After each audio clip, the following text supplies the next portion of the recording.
Hello mga kamote! Today samahan niyo ako i-unbox at i-overview itong helmet ng Spyder Raw Plus. Nabili namin to nang nakasil sa halagang 3,795 dito lang sa Montalban. Pagka-open ng box, nandiyan ang extra outer visor at yung bag. At sa loob na yung mismong helmet.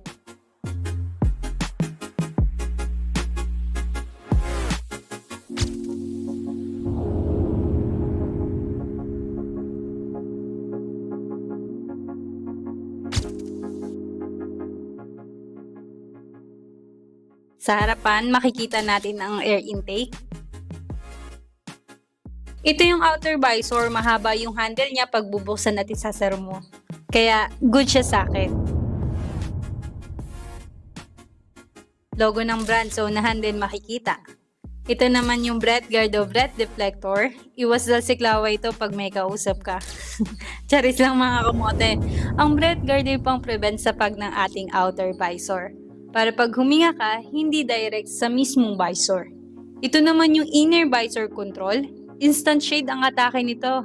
Lalo na gamit to kapag tirik ang araw. Inner padding. Malambot siya kung i-compare ko siya sa ibang brand na gamit ko. Mas okay yung kapal.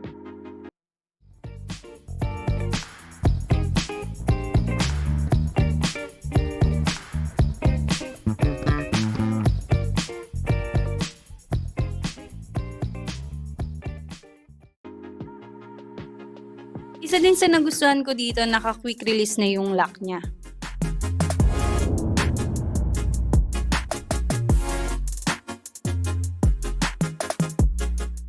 Angat mo lang yung red na tali, sabay hila. Ay, hindi ba? Ganun lang siya kabilis tanggalin.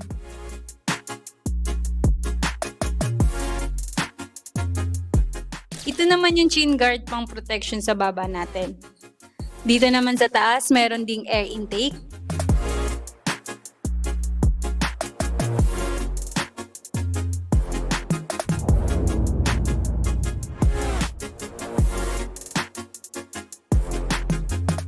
Tapos sa likod, yung spoiler air outlet. Natatanggal to mga kamote if hindi nyo gusto. At ito pala, bag niya. Naka microfiber na yung tela, kaya iwas gasgas sa ating helmet. Tanggalin na natin kasi papalitan natin yung outer visor mamaya.